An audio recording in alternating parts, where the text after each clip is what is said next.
దేవునికి స్తోత్రము. ప్రభు పేరిట మీ అందరికీ వందనాలు. ఈ దినము కొరకై ఏర్పాటు చేయబడిన వాక్య భాగము యోహాను సువార్త 19వ అధ్యాయం 5వ వచనము. ఆ ముండ్ల కిరీటమును ఊదారంగు వస్త్రమును ధరించిన వాడై యేసు వెలుపలికి రాగా పిలాతు, ఇదిగో ఈ మనుష్యుడు అని వారితో చెప్పెను. ఆమేన్. దేవునికి స్తోత్రం. హల్లెలూయా. మన ప్రభువును రక్షకుడైనటువంటి యేసుక్రీస్తు నామములో శాంతి టీవీ ఛానల్లో ఆయన హెచ్చవలసి ఉన్నది అనేటువంటి ఈ అనుదిన ఆధ్యాత్మిక కార్యక్రమం చూడడానికి సమయాన్ని కేటాయించిన మీ అందరికీ ప్రత్యేకమైన వందనాలు తెలియజేస్తున్నాను. టీవీల ద్వారా, యూట్యూబ్ ద్వారా చూస్తున్నట్టు ప్రియులకు ప్రత్యేకమైన వందనాలు తెలియజేస్తున్నాను. దయచేసి జ్ఞాపకం చేసుకోండి, ఒకవేళ మీ ఇళ్లలో కరెంట్ లేకపోయినా, ఒకవేళ టీవీ ప్రాబ్లం అయినా కానీ, ఒకవేళ టీవీలో చూడలేకపోతున్నామే అని మీరు బాధపడాల్సిన అవసరం లేదు. టీవీలో టెలికాస్ట్ అయ్యేటువంటి అదే సమయంలోనే, అనగా 8 గంటలకి 8 నుంచి 8:30 వరకు యూట్యూబ్లో స్ట్రీమింగ్ అవుతుంది. కనుక హైదరాబాదులోను ఆయా ప్రాంతాల్లో ఉన్న కొంతమంది ప్రజలు ఇక్కడ టీవీ సెట్లో చూస్తున్న అదే సమయానికి వాళ్ళు అక్కడ కూడా చూస్తున్నారు. కాబట్టి మంచి అవకాశాన్ని వినియోగించుకోండి. ప్రతిరోజు ఒక అరగంట సేపు కార్యక్రమం కనుక, అరగంట కూడా కాదు, 28 to 29 minutes, 30 minutes లోపు ఉన్నటువంటి కార్యక్రమం కనుక మీ సమయాన్ని కేటాయించాల్సిందిగా ప్రేమపూర్వకంగా కోరుతున్నాం. వీరున్నప్పుడల్లా ఈ కార్యక్రమాలని ఖచ్చితంగా లేకపోతే రెగ్యులర్గా చూస్తున్న కొంతమంది ఉన్నారు. వారిని బట్టి నేను ప్రభు నామాన్ని మహిమపరుస్తున్నాను. ప్రభు మిమ్మల్ని దీవించునుగాక. ఈ కార్యక్రమాలు, ఈ సందేశాల ద్వారా మీరు ఇంకా ఆలోచించాలని, మీకు ఇంకా దేవుడు కొత్త తలంపులను అనుగ్రహించాలని ప్రభు చిత్తమైతే మరలా మనం 21 అధ్యాయాలు ముగించుకొని మళ్ళీ తర్వాత 1, 2, 3 ఇలా వచ్చినప్పుడు 19వ అధ్యాయానికి వచ్చినప్పుడు మరీ కొత్త తలంపులతో మనం ముందుకు సాగాలనేది నా యొక్క ఉద్దేశం. సరే, దేవునికి స్తోత్రం. రండి, మనం దేవుని వాక్యాన్ని ధ్యానించుకుందాం. వాక్యాన్ని ధ్యానించుకునేటప్పుడు మీ ప్రార్థనాపూర్వకంగా మీరు సిద్ధంగా ఉండాల్సిందిగా కోరుతున్నాం. ఒక రిమోట్ ఉంటే పక్కన పెట్టేసేయండి. రిమోట్ చేతిలో ఉంటే ఛానల్ మార్చాలి అనేటువంటి శోధన కలిగేటువంటి అవకాశం ఉంది. కనుక లాస్ట్ వరకు ఈ సందేశాన్ని వినండి. మీకు ఒకవేళ సమయం ఉన్నట్టయితే తర్వాత వచ్చేటువంటి కార్యక్రమం కూడా, లేకపోతే ఇలా వరుసగా ఉన్న 2-3 కార్యక్రమాలు చూసుకుంటూ ఉండండి. ఆత్మీయంగా ఎదగండి, ఆత్మీయంగా బలపడాల్సిందిగా మిమ్మల్ని ప్రేమపూర్వకంగా కోరుతున్నాం. నెల్లూరు పట్టణంలో గత 8-9 సంవత్సరాలుగా శాంతి టీవీ వారు అద్భుతమైనటువంటి పరిచర్య జరిగిస్తున్నారు. శాంతి టీవీ ద్వారా అనేక కుటుంబాల్లో దైవికమైన సందేశము, దైవికమైన ఉపదేశాలు అందుతున్నాయి. అందును బట్టి నేను ప్రభు నామాన్ని మహిమపరుస్తున్నాను. ఈ శాంతి టీవీ ఛానల్లో ప్రసంగిస్తున్న ప్రతి దైవజనుని బట్టి నేను ప్రభు నామాన్ని మహిమపరుస్తున్నాను. దేవుడు వారిని ఇంకా బలంగా వాడుకోవాలని కోరుకుంటున్నాను. దేవునికి స్తోత్రం. హల్లెలూయా. రండి, మనం దేవుని వాక్యాన్ని ధ్యానించుకుందాం. మన సమయం అయిపోతుంది. మనకున్న కొద్ది సమయం మనము ఇంట్రడక్షన్తోనో కంక్లూషన్తోనో ఎక్కువగా చెప్పుకొని మనకు అలా వెళ్ళేటువంటి సమయం లేదు. ఈ సమయంలో మనం గత ఎపిసోడ్లో ఆలోచించినట్లుగా యోహాను సువార్త 19వ అధ్యాయము 5వ వచనం, gospel according to John 19th chapter verse 5. మన టైటిల్ యేసును చూడు. 19వ అధ్యాయము 5వ వచనం చదువుదాం. మన మూల వాక్యం.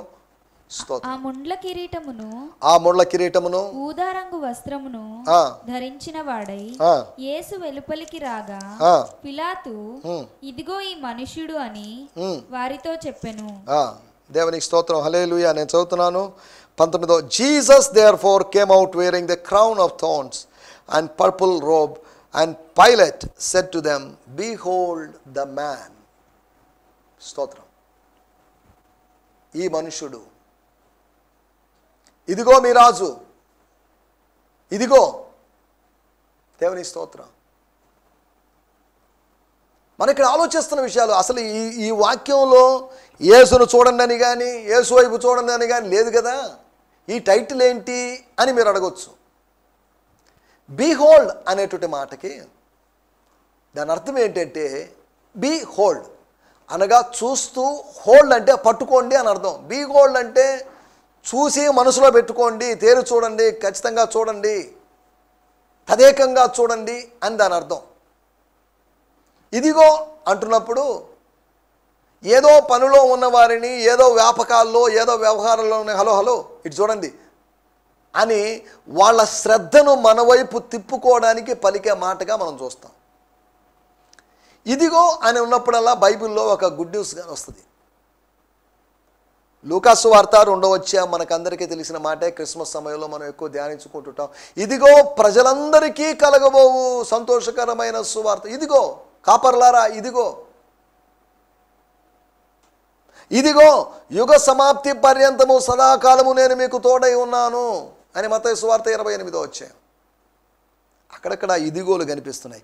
ఇదిగో ఈ మనుషుడు, ఇదిగో మీ రాజు, ఇదిగో ఈయనేందు నాకే దోషం కనపడడం లేదు, ఇదిగో నీ కుమారుడు, ఇదిగో నీ తల్లి ఆయన 5 సార్లు ఇదిగో అనే మాటని ఈ అధ్యాయంలో మనం చూస్తున్నాం. బీహోల్డ్ అంటే దీక్షగా చూడడం అని అర్థం. చూసి వదిలేయమని కాదు, చూసి చూడనట్టుగా వెళ్ళడం అని కాదు అని అర్థం. చూడండి, కొద్దిగా అబ్జర్వ్ చేయండి.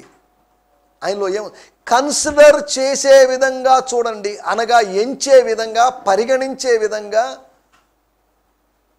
అలా భావించే విధంగా చూడండి అని అర్థం.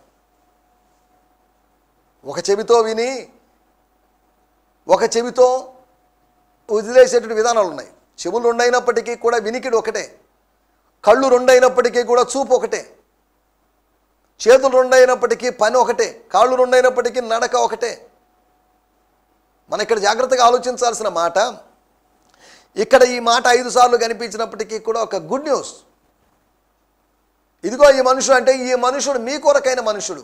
ఇదిగో ఈ మనుషుడు అన్నప్పుడు నాకు మనసులో ఒక మాట వచ్చింది, మనసులో గుర్తొచ్చింది. ఆదికాండం 24వ అధ్యాయంలో ఈ మనుషునితో కూడా వెళ్ళదవా, ఈ మనుషుడు కొత్తగా వచ్చిన మనుషుడు, అతిథిగా వచ్చిన మనుషుడు, గెస్ట్గా వచ్చిన మనుషుడు, దూర ప్రాంతం నుంచి వచ్చిన మనుషుడు, ఒంటెలతో వచ్చిన మనుషుడు, ఈ ఎలియాజర్ అనే మనిషితో వెళ్తావా పాప? వాళ్ళ ఇంట్లో వాళ్ళు అడిగారు, పెద్దవాళ్ళందరూ అడిగారు, లాబాను గారు అడిగారు, పాప వెళ్తావా ఈ మనుషునితో? ఇప్పుడు దీని అర్థం, ఇదిగో ఈ మనుషుడు అంటే ఈ మనుషుని మీరేం చేస్తారు? మత్తయి సువార్త 27వ అధ్యాయములో క్రీస్తు అనబడిన యేసును నేనేమి చేతును అనేటువంటి ఈ పిలాతు ప్రశ్నను మనం చూస్తున్నాం. ఏం చేయమంటాను నేను? What I have to do with him? మత్తయి సువార్త 27వ అధ్యాయం 22వ వచనం. అందుకు పిలాతు, అలాగైతే క్రీస్తు అనబడిన యేసును ఏమి చేతునని వారిని అడుగగా సిలువ వేయమని అందరూ చెప్పిరి. క్వశ్చన్ బాగుంది, ఆన్సర్ బాగాలేదు. మనం ఆలోచిస్తున్న మాట ఏంటి అంటే, ఇదిగో ఈ మనుషుడు అంటప్పుడు బీహోల్డ్ దిస్ మ్యాన్, చూడండి, యేసు వైపు చూడండి. యేసు వైపు చూస్తే వచ్చే లాభాలు ఏంటి అని కాదని అర్థం. మనం ఇప్పుడు మాట్లాడుకునే విషయాలు. విశ్వాసమునకు కర్తయు దాన్ని కొనసాగించువాడైన యేసు వైపు చూస్తాం. విశ్వాసానికి కారకుడు, విశ్వాసానికి జనకుడైనటువంటి యేసు వైపు మనం చూడాలి. ఆదివారం చూడడం కాదు, అనుక్షణం ఆయన వైపు మనం చూడాల్సిన అవసరం ఉంది. విశ్వాసమునకు కర్త కాబట్టి, వనరులు ఇవ్వగలడు కాబట్టి, ఆశీర్వదించగలడు కాబట్టి మనం ఆయన వైపు చూస్తున్నాం. కాబట్టి మనం ఇక్కడ ఆలోచిస్తున్న మాట, యేసు వైపు చూడండి. యేసుని ఎలా చూస్తున్నాము? యేసుని వేరు వేరు విధాలుగా మనం చూసే అవకాశం ఉంది. గత ఎపిసోడ్లో కూడా చెప్పుకున్నాం. లూకా, లేకపోతే మత్తయి, మార్కు, యోహాను, వీళ్ళు యేసుని వేరు వేరు విధాలుగా చూశారు. ఒక్క యేసే, 4 సువార్తలే, కానీ సువార్త ఒకటే. ఇదేంటండి ఇది? 4 సువార్తలు అంటున్నాడు, మళ్ళీ సువార్త ఒకటి అంటున్నారు, ఏంటిది? ఇప్పుడు సువార్త ఒకటా, సువార్త 4గా అనే కన్ఫ్యూజన్ ఏర్పడే అవకాశం ఉంది. మళ్ళీ ఒకవేళ ఇంకా కాదు 300 సువార్తల వరకు ఉన్నాయని అన్నాం అనుకోండి. ఇప్పుడు సువార్తలు 300, లేకపోతే 4గా, లేకపోతే ఒకటే?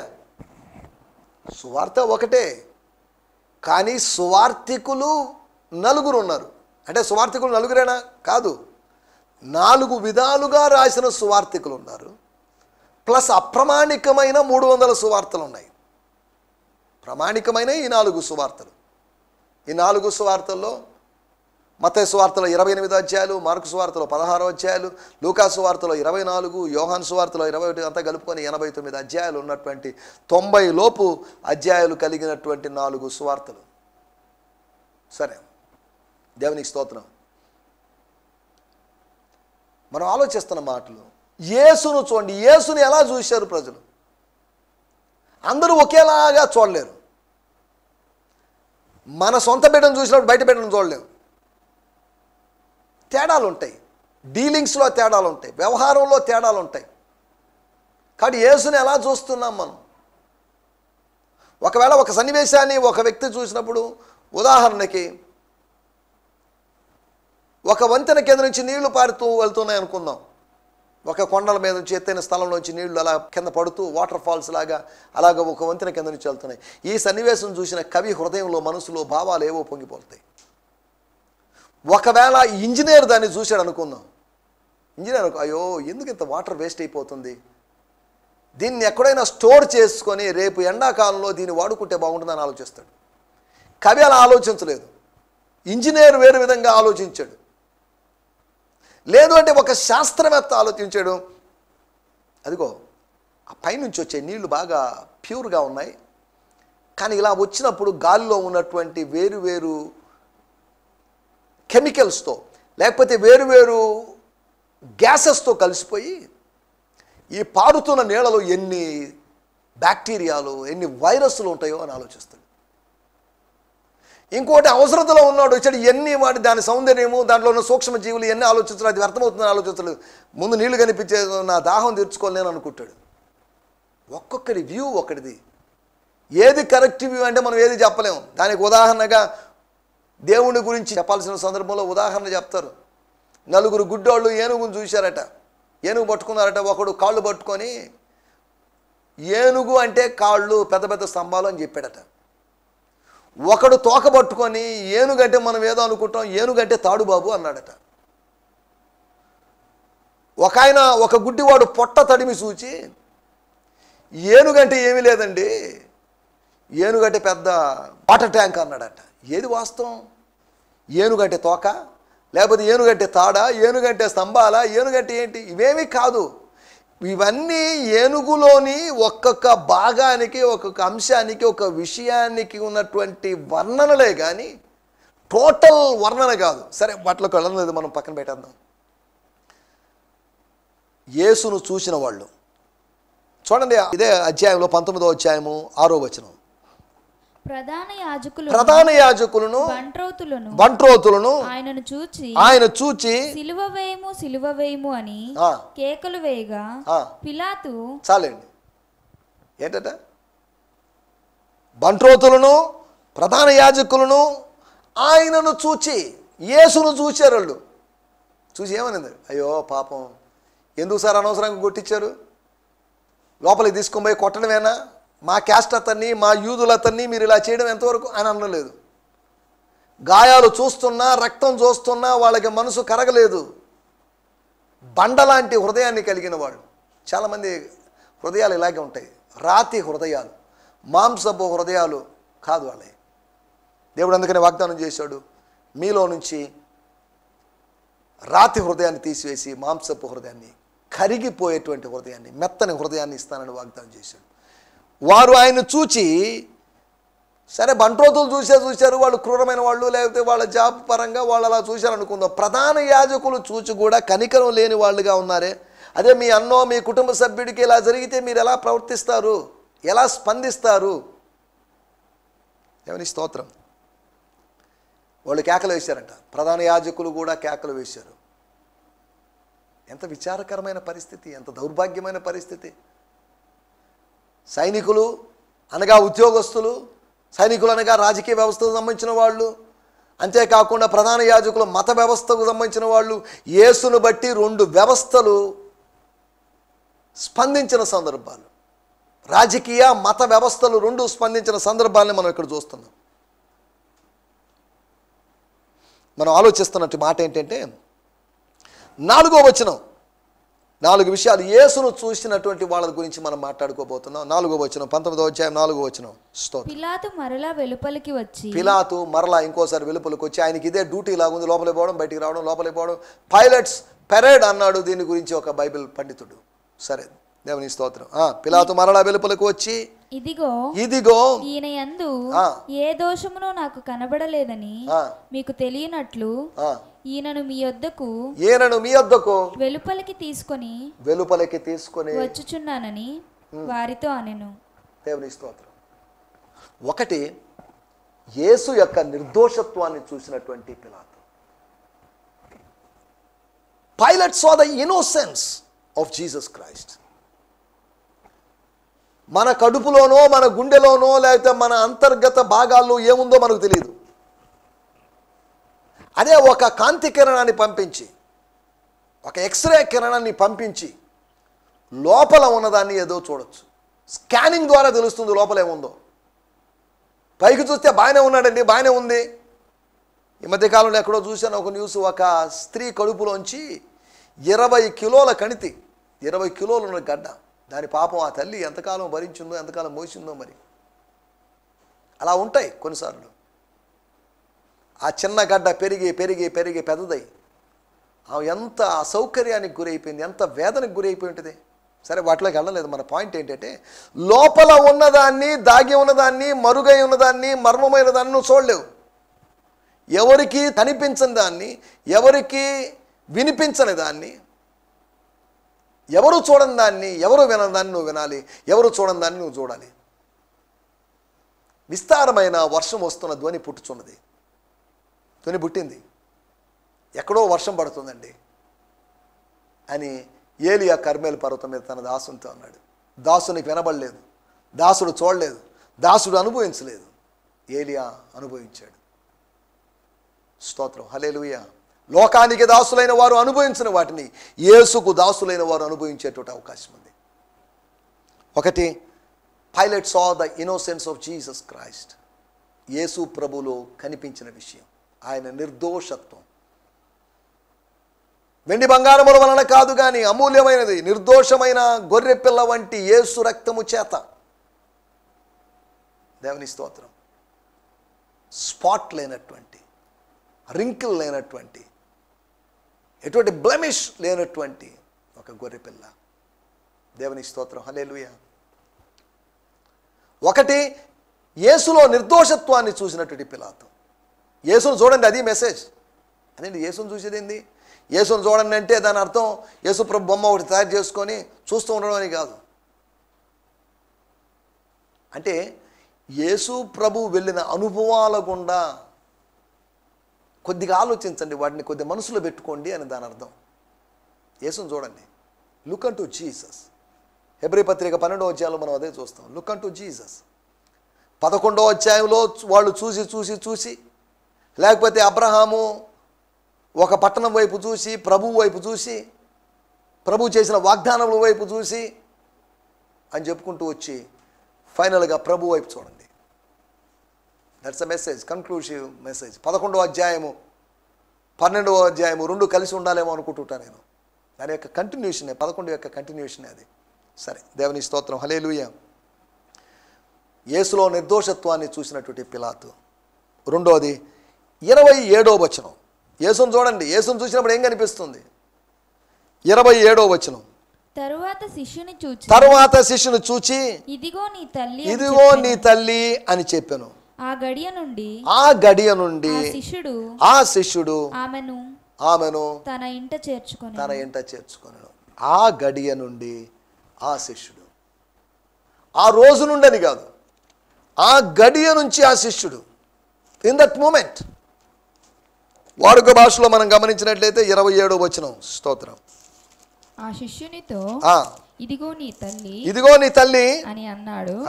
ఆనాటి నుండి ఆ శిష్యుడు ఆమెను తన ఇంట్లో చేర్చుకున్నాడు. దేవుని స్తోత్రం, హల్లెలూయా. Then said he to the disciple, look, here is your mother. And from that time the disciple took her into his own home. From that time, ఆనాటి నుండి కాదు, ఆ గడియ నుండి అని కాదు, ఆ సమయం నుండి, ఆన్ దట్ పర్టికులర్ మూమెంట్, ఆ సమయం నుండి, అప్పటి నుంచి అనగా ఇంకా చెప్పాలంటే వేగంగా వెంటనే అతడు ఆమెను తన ఇంటి చేర్చుకున్నాడు. తాను వేలాడుతూ, తాను సిలువను అనుభవిస్తూ, తాను బాధను అనుభవిస్తూ, తాను నొప్పిని అనుభవిస్తూ ఉన్నప్పటికీ కూడా తన భౌతికమైన కుటుంబంలో తన తల్లిని గురించి ఆయన ఆలోచిస్తున్నాడు. తల్లిని గురించి శ్రద్ధ తీసుకోవడానికి సోదరులు లేరు.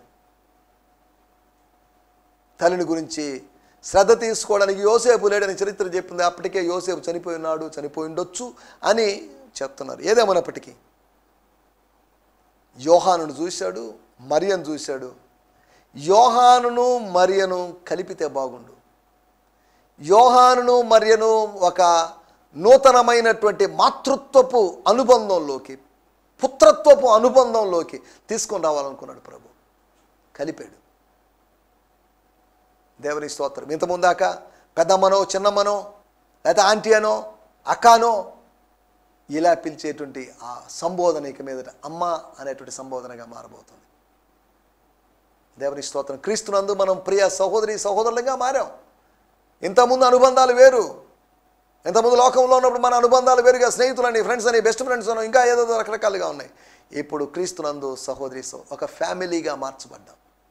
ఇంతకుముందు ఒక ఫ్యామిలీ కాదు, వసుదైక కుటుంబం అన్నప్పటికీ కూడా 4 కులాల పేరుతో, ప్రాముఖ్యమైన 4 వర్ణాల పేరుతో మనం విభజించబడ్డాం. మొక్కలైపోయాం, కుక్కలు చెప్పిన విస్తరాకులాగా మనం మారాం. పేరు మాత్రం, ఆ ఫీలింగ్ మాత్రం, అనుభూతి అంశం ఉంది, ఆ కాన్సెప్ట్ ఏమో ఉంది, వసుదైక కుటుంబం అని. కానీ అనేక కుటుంబాలు కలిసి ఉండలేని పరిస్థితి. కులాల పేరుతో కుటుంబాలు చీల్చబడ్డాయి. సరే, వీటిలోకి వెళ్ళలేదులేండి మనం. రెండో విషయం, యేసులోని ప్రేమతత్వాన్ని చూసినటువంటి యోహాను. ఒకటి, యేసులో నిర్దోషత్వాన్ని చూసినటువంటి పిలాతు. రెండోది, యేసులోని ప్రేమతత్వాన్ని చూసినట్టు యోహాను.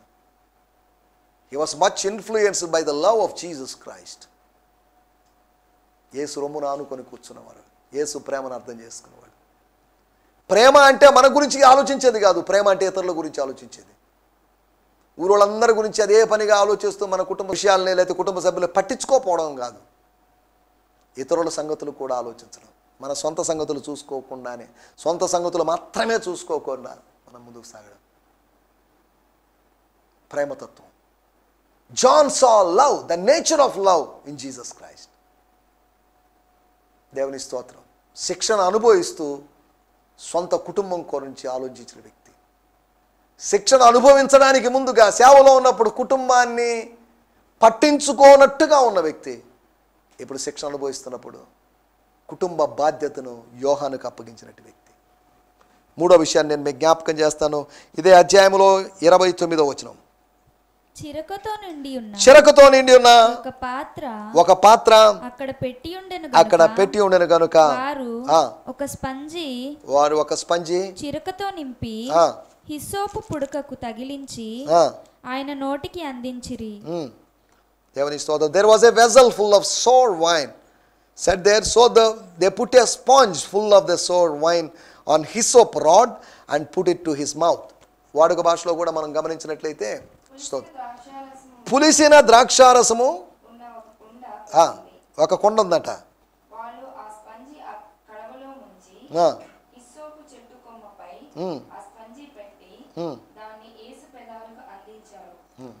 చూడండి, మూడో విషయం, అసలు ఇదా ఎందుకు అందించారు అని ఆలోచిస్తే 28వ వచనంలో మనకు సమాధానం కనిపిస్తుంది, లేకపోతే మనం చూడగలం. అటు తర్వాత సమస్తమును అప్పటికి సమాప్తమైనదని యేసు ఎరిగి లేఖనము నెరవేరినట్లు నేను దప్పిగొనుచున్నాను. యేసు యొక్క దాహ ప్రకటన మనం చూస్తున్నాం. ఏలి ఏలి లామా సబక్తాని అనగానే ఏలియా వచ్చి రక్షిస్తాడు అనుకున్నటువంటి ప్రజలు, నేను దప్పికొన్నాను అనేసరికి అర్థం కాలేకుండా ఆయన యొక్క భౌతికమైన దాహాన్ని గురించి ఆలోచించి ఆయనకు చేదు చెరకును లేకపోతే చేదు రసాన్ని ఇచ్చిన సందర్భాన్ని మనం చూస్తున్నాం. అంటే అప్పటికేదో వాళ్ళు ఏదో మంచి పనులు చేశారని కదా సైనికుల గురించి. వారు అని రాయబడింది. వారు అంటే బహుశా ఆ పైన ఉన్న సైనికులను ఉద్దేశించో 23-24 వచనాల్లో ఉన్న సైనికులు ఉద్దేశించి కావచ్చు. సరే, మనం ఏదైనప్పటికీ అట్లకి వెళ్ళలేదు.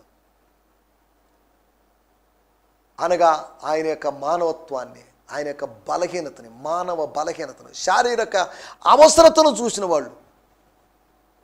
Few soldiers they saw physical need of Jesus Christ. యేసు యొక్క భౌతిక అవసరతను చూసిన వారు.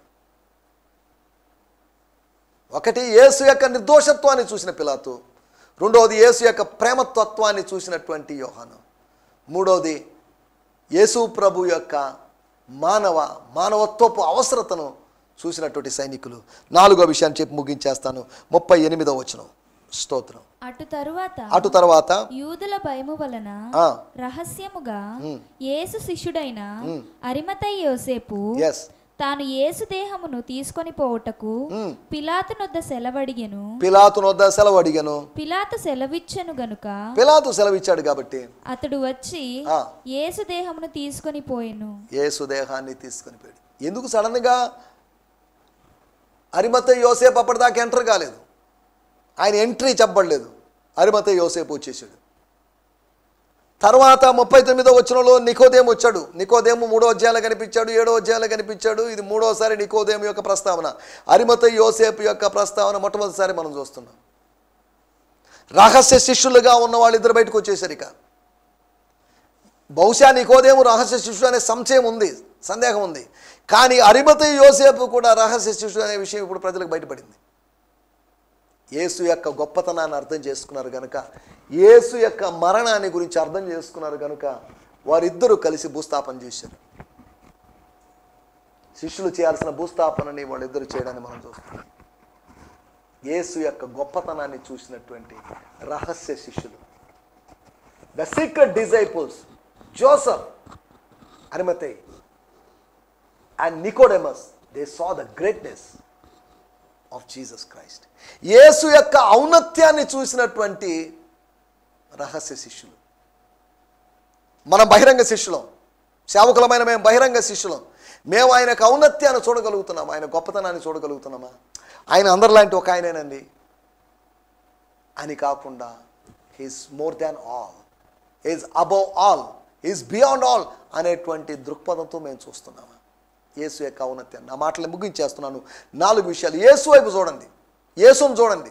బిహోల్డ్ దిస్ మ్యాన్, ఇదిగో ఈ మనుషుడు అని చెప్పిన మాటల ఆధారంగా చేసుకొని, 1 పిలాతు ఏం చూశాడు, యోహాను ఏం చూశాడు, సైనికులు ఏం చూశారు, రహస్య శిష్యులు ఏం చూశారు, 2 రహస్య శిష్యులు ఏం చూశారు అనే దాని గురించి మాట్లాడుకున్నాం. పిలాతు ఆయన యొక్క నిర్దోషత్వం, యోహాను ఆయన యొక్క ప్రేమతత్వం, సైనికులు ఆయన మానవత్వంలో ఉన్నప్పుడు ఆయన అవసరతను గుర్తించారు, చూశారు. తర్వాత రహస్య శిష్యులు ఆయన ఔన్నత్యాన్ని గుర్తించారు. దయచేసి కళ్ళు మూసుకొని చిన్న ప్రార్థన చేసుకుందాం. పరిశుద్ధమైన మా దేవా, మీరు మాకు వినిపించిన మాటల కొరకే మీకు వందనాలు. మీ వైపు చూడాలని, మీలో దాగిన విషయాలను చూడాలని, మీలో ఉన్నటువంటి గుణాతిశయాలను మేము చూడాలని మీ వాక్యం ద్వారా మేము తెలుసుకున్నాం.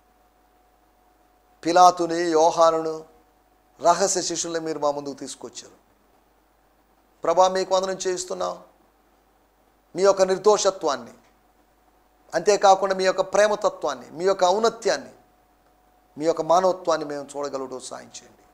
మీరు మాకు తెలియజేసిన మాటల కొరకే మీకు వందనం చేస్తాం. అనుదినం మీరు మిమ్మల్ని చూస్తూ మీలో నూతన కోణాలని మేము ఆవిష్కరించగలుగుతూ సాయం చేయమని యేసుక్రీస్తు నామములోనే ప్రార్థించగలుగుతున్నాం తండ్రి. ఆమేన్, ఆమేన్. దేవుని స్తోత్రం. మీ అందరికీ వందనాలు. ప్రభు చిత్తమైతే మరొక ఎపిసోడ్లో కలుసుకుందాం. హల్లెలూయా. ఈ సందేశము మీకు ఆశీర్వాదకరంగా ఉందని నమ్ముచున్నాము. ప్రార్థనా అవసరతల కొరకు మమ్మల్ని సంప్రదించవలసిన మా చిరునామా గిద్యోన్ మిషన్ చర్చ్, 6వ వీధి, శాంతినగర్, నెల్లూరు 4, ఆంధ్రప్రదేశ్. పిన్ 524004. మా ఫోన్ నంబర్లు 7036443613 మరి ఒక నంబర్ 9392293010. మా ఈమెయిల్ ఐడి gfihmi2015@gmail.com. దేవుడు మిమ్మును ఆశీర్వదించునుగాక. ఆమేన్.